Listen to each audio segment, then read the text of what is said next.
ask questions in a few different ways of what sort of things can we do as a community to support them in their career growth. We have them rank different kinds of programming and rank, different kinds of areas that they'd like to improve in. And then we take all of that data and we find three major needs from the community, and then we build that into our roadmap. And then of course we put it in a pretty package and we show the community, here's what we found, thank you for all your input, and here's what we're going to do about it.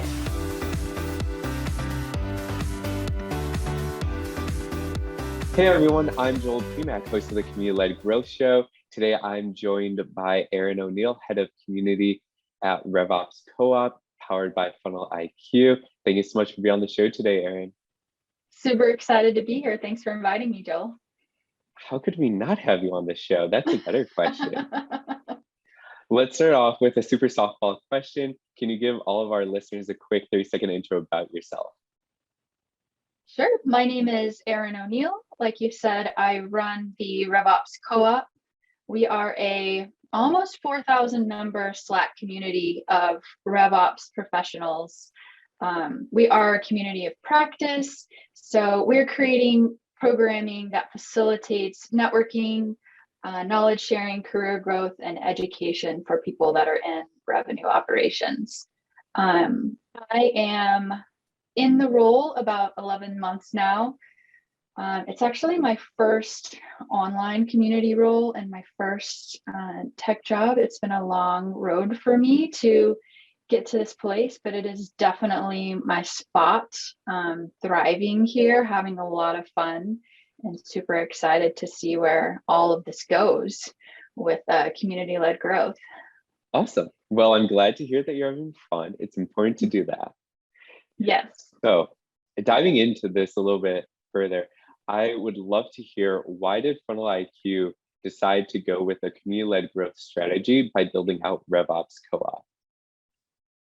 Yeah, so when my CEO, Matt Bohm, was doing market research for our software company, Funnel IQ, that serves RevOps professionals, he was interviewing all kinds of people in the industry and discovered that they wanted to connect with each other.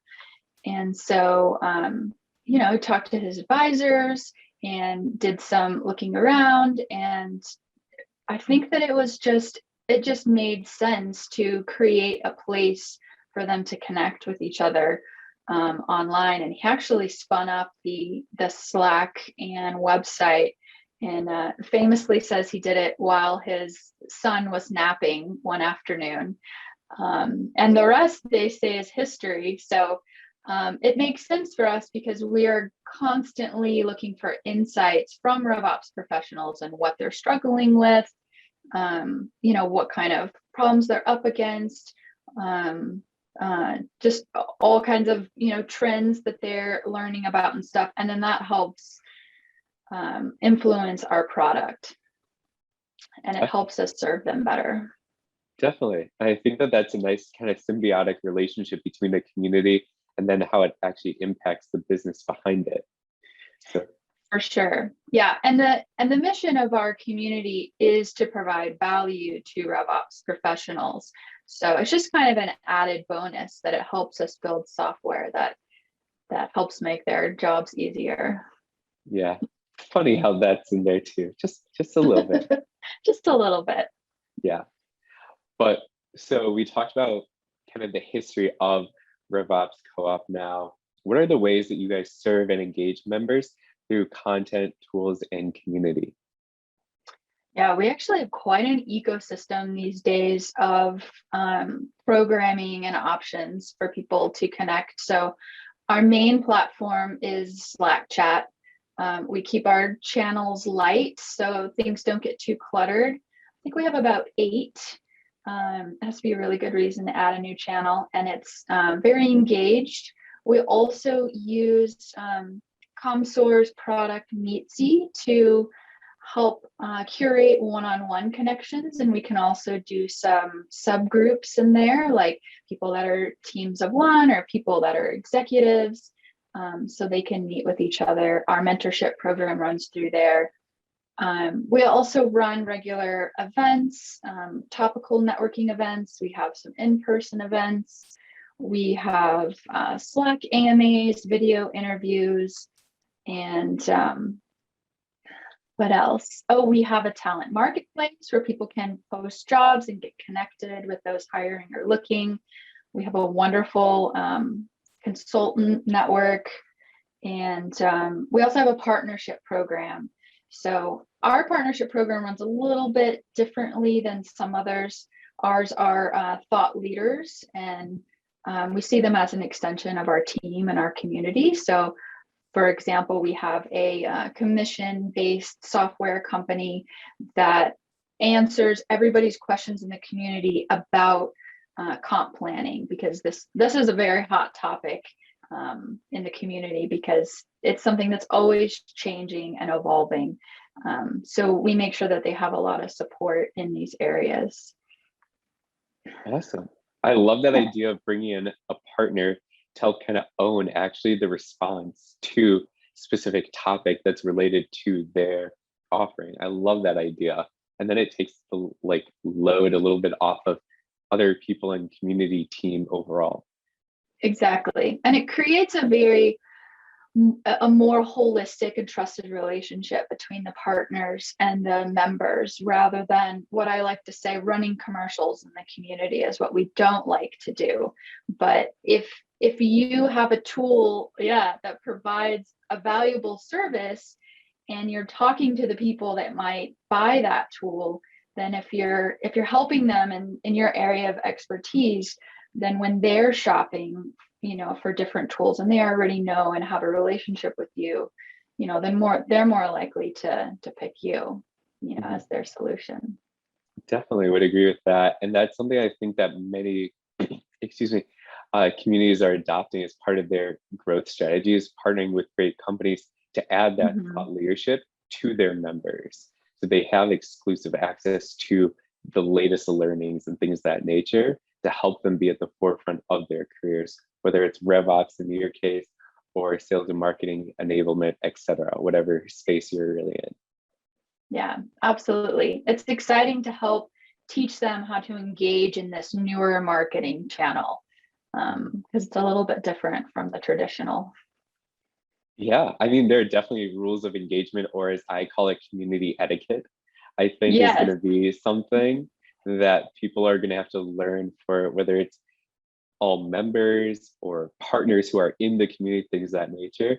I think it's definitely something that's on the rise, and more companies and organizations are really thinking top of mind about how do we create a space that allows partners to thrive, yet equally it does not become a, for lack of a better word, spray and pray place for them as well. Yep, there's plenty of channels for them to do that. Exactly, and yours is not one of them. That's right. So how do you go about building out the roadmap for community at RevOps Co-op? Yeah, actually, the exercise of this is one of my favorite things to do. Twice a year, we put out a community-wide survey, and it asks all sorts of questions to try and figure out who our community are, where they are in their careers right now, what their current challenges are, what's top of mind for them, and then ask questions in a few different ways of what sort of things can we do as a community to support them in their career growth. We have them rank different kinds of programming, and rank, different kinds of areas that they'd like to improve in. And then we take all of that data, and we find three major needs from the community, and then we build that into our roadmap. And then of course we put it in a pretty package, and we show the community, here's what we found, thank you for all your input, and here's what we're going to do about it. So getting getting those data points and that real feedback from people, from our members, is super valuable to me. And I love getting those survey results in. So, because then I know that I'm building what they want and I'm not just building in a silo, right? What I think is best. For sure. And I think that one part that I really love is that you're sharing it back with that. So people know obviously like what they put down, but now it's showing, hey, here are things that, and like, here are the largest buckets per se of areas within RevOps that 4,000 of us say we need the most help in. So maybe in my role, I need like these few things, but 4,000 other people are saying these other buckets potentially, then that's eye-opening to, I would hope, other people, and say, oh, I need to expand like my view of RevOps in our company, or expand my knowledge in these areas to make sure that I'm staying up with kind of the par of the market. Exactly. Yep. Yeah. And sharing that information with the members is definitely a key part of closing that feedback loop.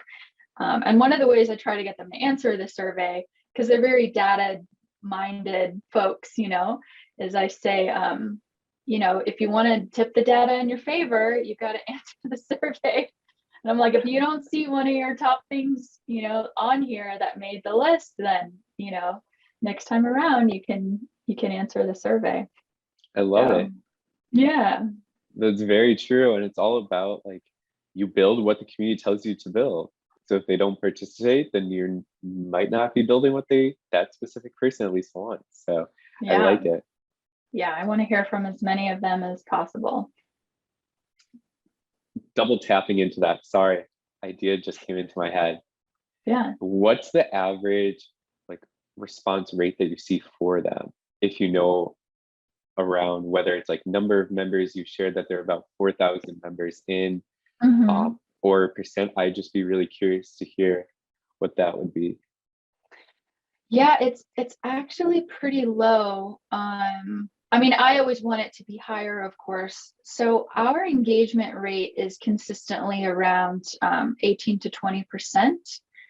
So I would say that we get about a quarter of those engaged folks answer the survey. Awesome.